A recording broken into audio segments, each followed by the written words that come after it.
Notre Dieu, notre Père, nous voulons en effet nous réjouir en toi, même quand les jours sont difficiles, parce qu'il y a des sujets de joie qui demeurent dans nos cœurs, dans nos vies. Merci de nous accueillir ce matin devant toi pour recevoir notre louange. Nous ne sommes pas venus seulement pour écouter la parole, prédication, mais pour te chanter, pour te louer, pour t'adorer, pour apporter notre offrande, pour rappeler le sacrifice de Jésus à la croix, pour goûter de la communion fraternelle et d'être ensemble devant toi et d'être bénis par toi.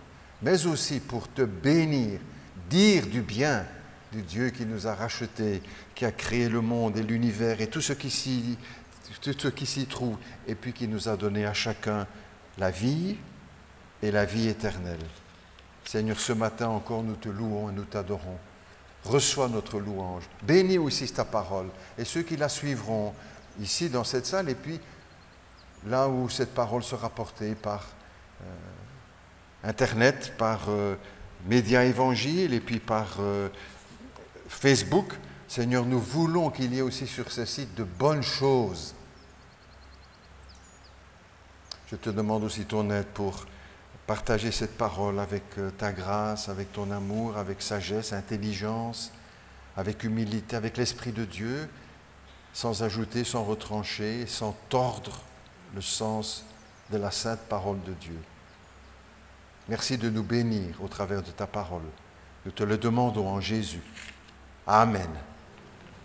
Voilà, je vous propose maintenant d'ouvrir la Bible à nouveau, si vous le voulez. Et je vous propose dans l'Évangile selon Matthieu, encore maintenant si vous le voulez, au chapitre 8. Matthieu, chapitre 8.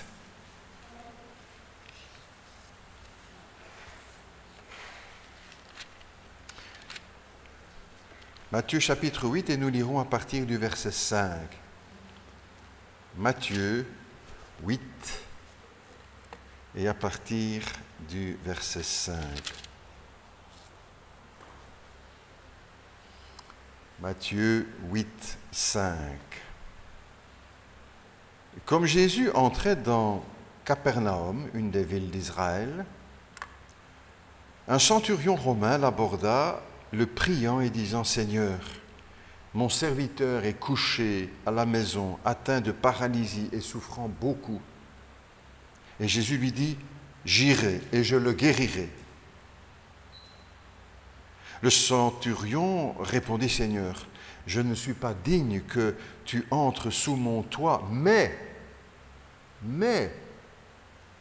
dis seulement un mot, et mon serviteur sera guéri.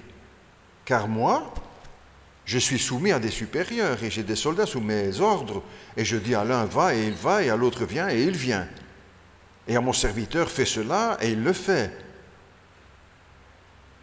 Après l'avoir entendu, Jésus fut dans l'étonnement. Et il dit à ceux qui le suivaient, « Je vous le dis en vérité, même en Israël, je n'ai pas trouvé une aussi grande foi. Or, je vous déclare que plusieurs viendront de l'Orient, de l'Occident, de la rue des Caillas, et seront à table avec Abraham, Isaac et Jacob dans le royaume des cieux. Mais les fils du royaume d'Israël seront jetés dans les ténèbres du dehors, voilà où il y aura des pleurs et des grincements de dents. » Puis Jésus dit au centurion, « Va, et qu'il te soit fait selon ta foi. » Et à l'heure même, son serviteur fut guéri. Deux textes magnifiques, bien sûr, dans les Écritures. Nous nous arrêtons quelques instants sur ces textes. Je vous l'ai proposé sur une série sur le thème du « mais ». Avec cette première phrase que je vous ai proposée comme titre, il y a des « mais » qui ne comptent pas. On pourrait ajouter en sous-titre, il y a des « mais » qui comptent. Et ça, nous le savons les uns et les autres. Le « mais » des excuses, ça ne doit pas compter beaucoup, mais le « mais » de la foi et le « mais » de la persévérance, ça compte. Et ce matin, c'est plutôt sur ce thème-là que nous allons nous arrêter. Le « mais » de la persévérance. Le « mais », on pourrait presque dire de l'obstination. Les deux textes que nous avons lus, nous les rapprocherons tout à l'heure courtement. Le premier texte parle d'une maman. Et nous voulons encore redonner une belle place aux mamans dans la prédication, dans l'Église. Celles qui le sont, celles qui le seront, et celles pour qui on prie pour qu'elles le soient. Une maman qui implore Jésus pour sa fille. Vous imaginez la scène? Tous les parents doivent savoir comprendre ça. Une prière qu'on supplie, qu'on apporte devant Dieu pour un de nos enfants.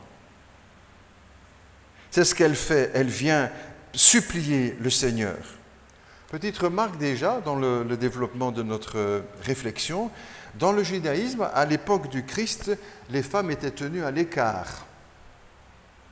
Elles n'avaient pas le droit de participer pleinement à la vie spirituelle. C'était réservé aux hommes.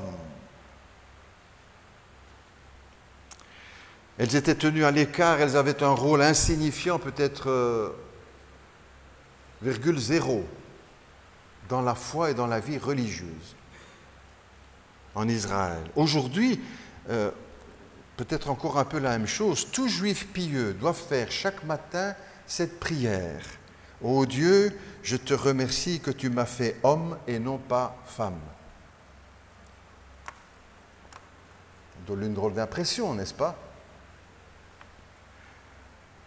À la synagogue, nous avons eu l'occasion d'aller faire visite il y a quelques années, on avait été invités, il y avait une porte ouverte, on était avec quelques chrétiens, certains s'en souviennent, et l'animateur de notre rencontre qui nous invitait, qui nous expliquait, nous a dit ceci: pour mettre en place, pour commencer une synagogue, il faut au moins 10 hommes.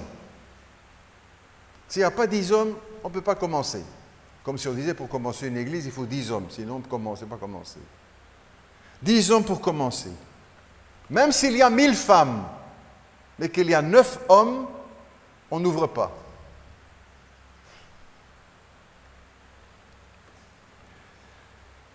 Jésus a œuvré et, en quelque sorte, à l'émancipation des femmes. Il y a 2000 ans. Pas aujourd'hui, au 19e, 20e siècle, le MLF, le mouvement de libération de la femme. Déjà, le Christ a travaillé à cette émancipation de la femme. Le christianisme, on peut dire, c'est le plus ancien et le plus grand mouvement d'émancipation de la femme. Ça n'a pas toujours été suivi, c'est vrai, par les églises. Je n'en dis ce qu'on ne vient pas. Mais ce que nous devons regarder, c'est ce que Jésus a dit, ce qu'il a fait. Or, lui, il a travaillé, œuvré, prêché à l'émancipation de la femme. Non pas pour la diviniser, autre extrême, non pas pour la diviniser, mais pour lui donner la place de pleine égalité avec les hommes, avec des fonctions différentes, des corps différents, mais une pleine égalité. Et nous devons aujourd'hui, dans notre société, nous en souvenir. Quand nous faisons les camps, avec des petits garçons, des petites filles, chaque année, je mettais cela dans la prédication, pour l'adapter à des enfants, bien sûr, hein. Mais pour qu'ils sachent déjà que la petite fille et le petit garçon, ils sont égaux. Ils ont la même valeur. Le garçon n'a pas plus d'importance que la fille, ni l'inverse. Ils sont égaux. Dieu les a créés ainsi, hommes, femmes. Et le texte dit, et Dieu vit que cela était bon. La suite du texte que notre frère a lu tout à l'heure en hébreu. Et Dieu vit que cela était bon. Il ne faut pas attendre qu'ils aient 50 ans pour leur enseigner cela. Je dirais peut-être, le pasteur, c'était des petits garçons, des petites filles de 8-12 ans. C'est à ce moment-là qu'il faut leur dire, vous savez. Après, il est trop tard. Il n'y a pas de supériorité de l'un par rapport à l'autre. Ils ont des fonctions différentes. Ils ne font pas la même chose. Heureusement, dirons-nous, hein? Parce que le Seigneur a prévu cela aussi. Mais l'un n'est pas supérieur à l'autre. Et nous, chrétiens, nous devons nous en souvenir et le vivre comme ça, dans nos maisons, dans nos couples, dans les clubs de jeunes, à l'école du dimanche. Que cela soit déjà dans notre mentalité ou dans notre ADN chrétien. La Bible leur donne des fonctions différentes, mais une même nature, une même valeur. La Bible dit l'homme créa l'homme et Dieu créa l'homme et la femme, il les créa à l'image de Dieu et il les bénit tous les deux.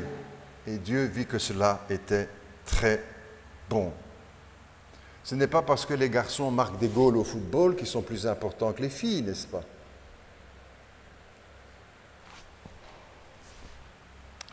Ce n'est pas parce que le garçon mangera plus de frites que les filles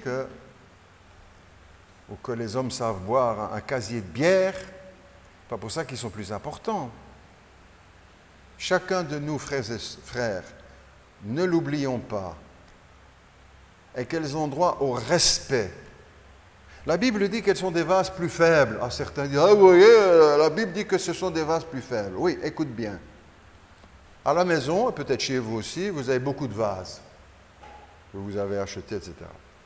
Quand j'ai été installé pasteur, il y a quelques années, on m'a offert un vase en cristal. Oh, un vase en cristal.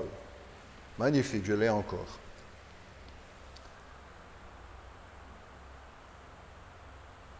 Les autres vases, on ne fait pas tellement attention.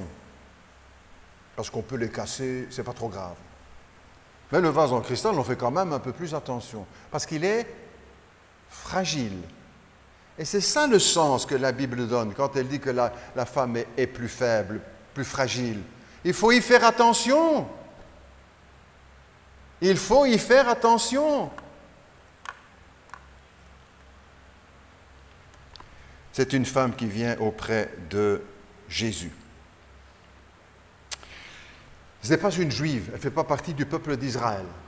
Et ça, c'est important dans le texte, parce que ça a une signification. Nous allons y revenir. Les Juifs faisaient une grande distinction entre eux et le reste du monde. Et c'est vrai qu'il y a une différence. Dieu l'a voulu, il l'a organisé comme ça. Il a mis un peuple à part. Toujours aussi pour rappeler que l'expression peuple élu ne veut pas dire peuple parfait. Si tu lis toute la Bible, les prophètes, Nouveau, Ancien Testament, tu te rends compte que c'est loin d'être un peuple parfait et que Dieu a sans cesse été obligé d'envoyer des prophètes pour dire « Hé, là-bas, ça ne va pas du tout. » Vous ressemblez à toutes les autres nations, pire même parfois. Le prophète ira jusqu'à dire « Vous êtes comme Sodome et Gomorrhe » en parlant à Israël. Donc peuple élu ne veut pas dire peuple parfait, mais peuple choisi par Dieu avec une mission particulière. Et cela, il faut s'en souvenir également. Jusqu'à la fin des temps, ce sera de cette façon que les choses se vivront. Dieu a un plan pour ce peuple, c'est une étrangère ici qui vient voir Jésus. Il y a aujourd'hui encore toujours une différence avec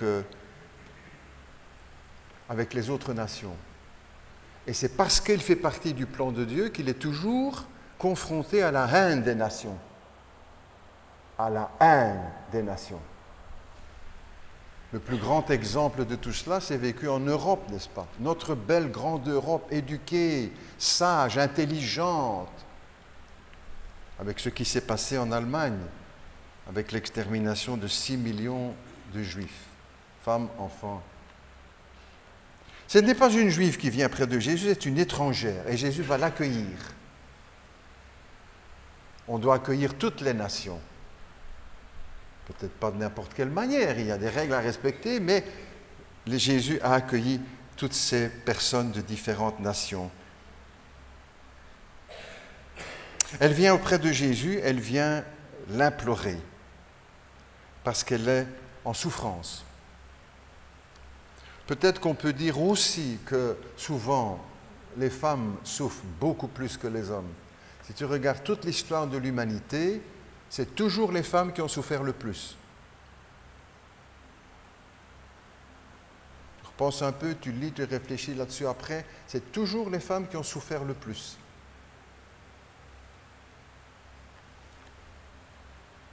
Elle vient auprès de Jésus, cette femme, pour la guérison de sa fille. Avec l'Évangile aussi, les apôtres, le Saint-Esprit fera comprendre que la bonne nouvelle, l'amour de Dieu, ce n'est pas seulement pour ce peuple, c'est pour toutes les nations. et pour nous aussi aujourd'hui. Une troisième remarque sur le texte, c'est que cette femme a une grande foi. Et elle va recevoir les éloges de Jésus. Même en Israël, dira Jésus, peuple élu, je n'ai jamais vu une si grande foi. Oh, de qui va-t-il dire cela? De l'apôtre Pierre? Non. De l'apôtre Jean? Non. De Thomas? Non. De qui? Des pharisiens? Une si grande foi? Non. D'une femme, une étrangère, qui ne fait pas partie du peuple élu. Je n'ai jamais vu une telle foi. Vous savez, il faut se rappeler qu'en général, dans toutes les églises du monde, il y a plus de femmes que d'hommes. De femmes chrétiennes, s'entend, que d'hommes. Et sur le champ missionnaire, la différence se fait encore beaucoup plus grande.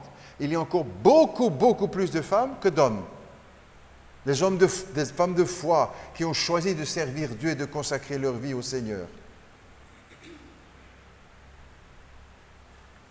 Merci à Dieu pour toutes les femmes de grande foi dans les églises, dans le monde, et il y en a dans notre église,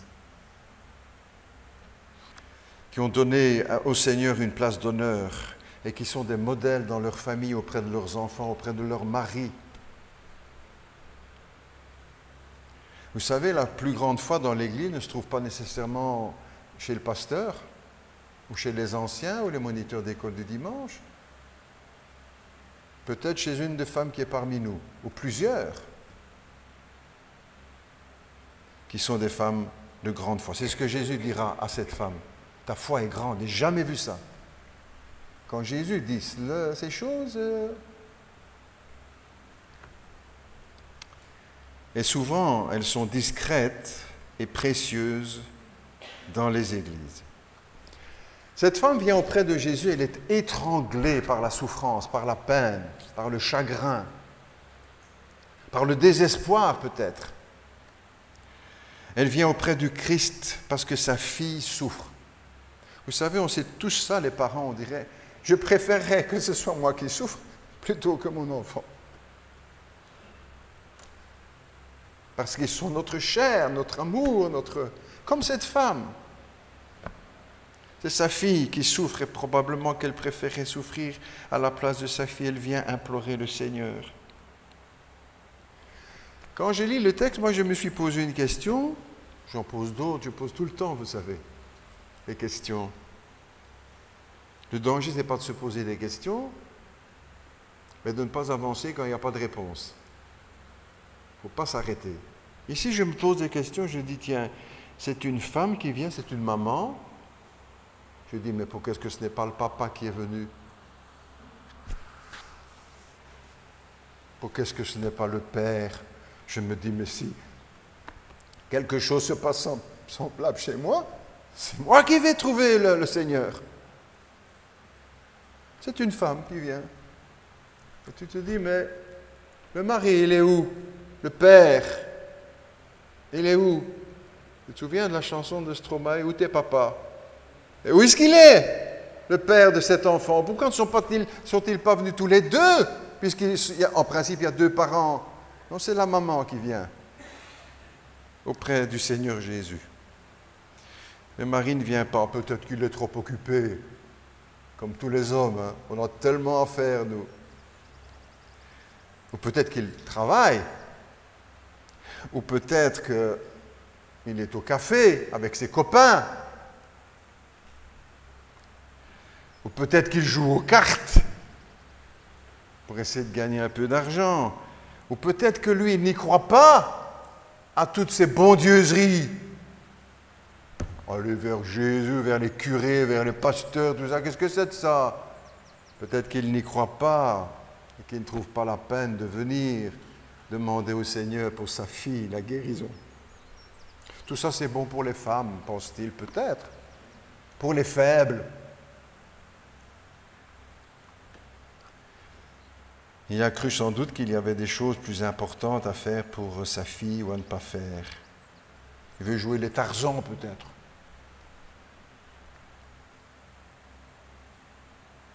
Il n'a pas besoin de Dieu, peut-être, lui, le Père.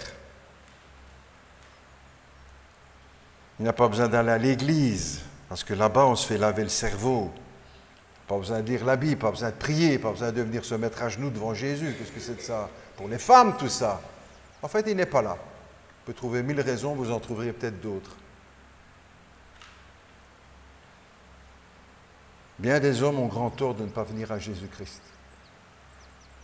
Et que dans une famille, dans des familles, parfois, il n'y a que la maman qui vient, que l'épouse. Que c'est dommage. Sans juger personne, n'est-ce pas? Moi, je ne suis pas là pour juger personne, mais pour encourager et nous amener chacun plus près de Dieu. Quel dommage quand des dames, des femmes, des mamans doivent venir seules à l'église, parce que monsieur ne veut pas. Nous avons aussi, en tant que chef de famille, une responsabilité, pas seulement matérielle, nourrir nos enfants, mais aussi spirituelle. Et c'est tellement important pour des enfants qui sont en formation, qui grandissent, de voir le Père qui vient aussi et qui s'incline devant Dieu, qui se met à genoux quand il prie. Il n'y a pas seulement de ma mère qui va pleurnicher à l'église. Mon Père lit la Bible avec moi. Mon Père se met à genoux pour prier. Bien des hommes ont tort de ne pas venir à Christ, à l'église, et de prier, de laisser ça à leur épouse, aux femmes. Cette femme vient seule auprès de Jésus, parce qu'elle, elle croit. Et quelle foi qui va même étonner Jésus. Jésus a dit, je ne mettrai pas dehors celui qui vient à moi, ou celle qui vient à moi. Et il va accueillir cette femme.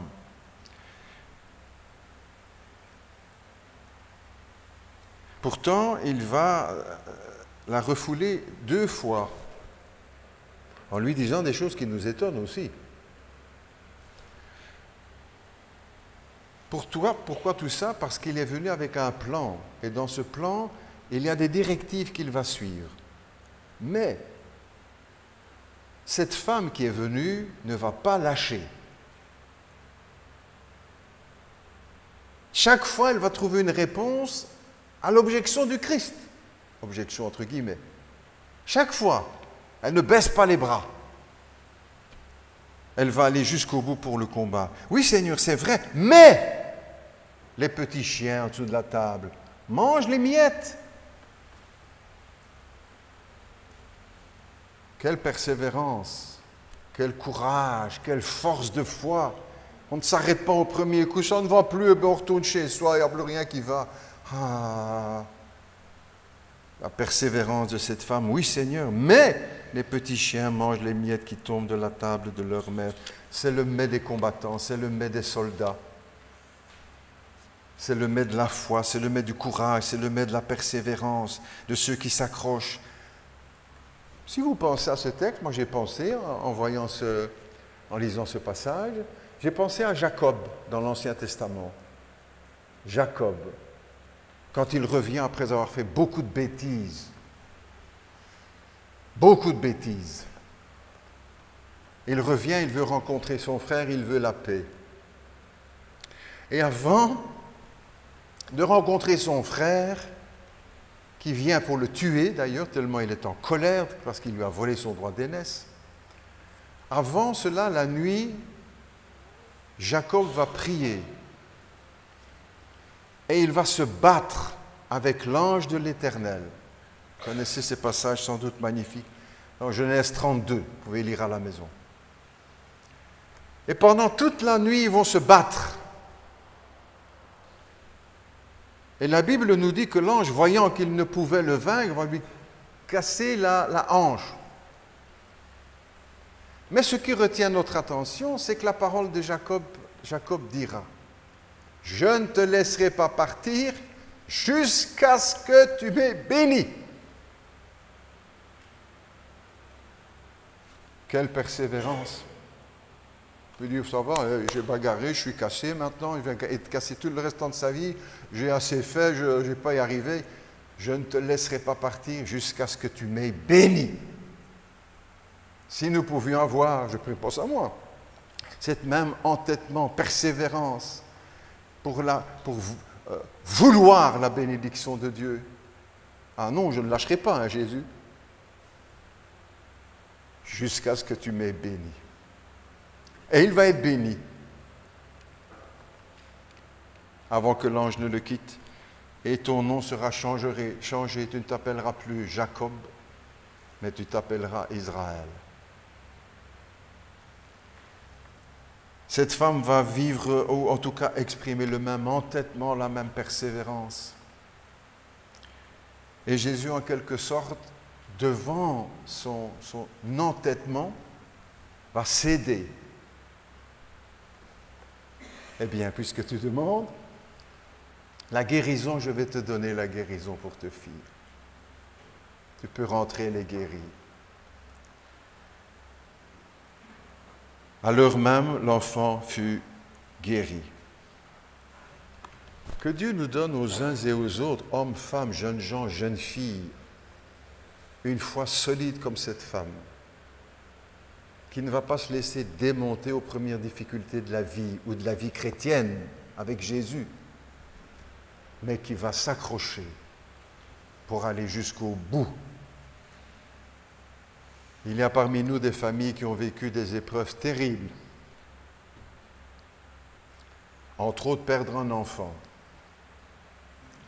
et qui n'ont pas voulu lâcher, qui sont restés accrochés au Christ, à la foi, à l'Église, à la parole de Dieu, à la prière, sans jamais lâcher. Dieu soit béni. Et qu'il nous accorde aussi, je le dis pour moi aussi, qu'il m'accorde aussi, pour ne pas m'arrêter dès qu'il y a des petites ou des grandes difficultés, mais de persévérer en nous accrochant au Seigneur Jésus, en rejoignant peut-être les paroles de Jacob, je ne te laisserai pas partir tant que tu ne m'aies béni. Et peut-être que nous sommes venus aussi ce matin pour cela, pour être bénis. Et si ce n'est pas aujourd'hui, tu ne viendras plus dimanche prochain? Lundi, tu arrêtes, tu ne lis plus la Bible, Ah non, Seigneur. Prions ensemble.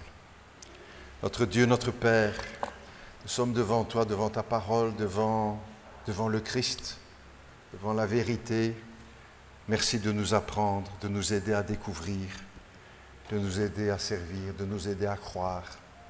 Et que ces événements de l'Écriture, pas ces petites histoires, ces événements historiques, avec Jésus, qu'il nous aide à persévérer, chacun de nous. Merci Seigneur pour les jeunes filles, les femmes dans l'Église qui sont vraiment des jeunes filles, des femmes de foi. Comme cette femme dans le texte que nous avons lu. Seigneur, donne-en à l'Église, parce que l'Église en a besoin. Mais pas seulement des femmes de foi, mais aussi des hommes de foi, qui ne restons pas en arrière, qui ne laissons pas toutes ces choses aux femmes parce que ça ne vaut pas la peine de prendre. Seigneur, que nous soyons aussi auprès de notre épouse, auprès de nos enfants, des hommes de foi, des parents de foi, pour montrer le chemin à nos enfants et à nos petits-enfants. Nous te prions aussi, Père Céleste, pour te remercier parce que à la persévérance de la foi, tu veux répondre. Comme pour cette femme. Aide-nous à être des chrétiens, chrétiennes, persévérants jusqu'au bout. Nous te le demandons au nom de Jésus. Assuré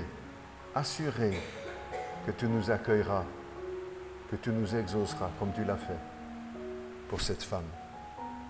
Au nom de Jésus. Amen.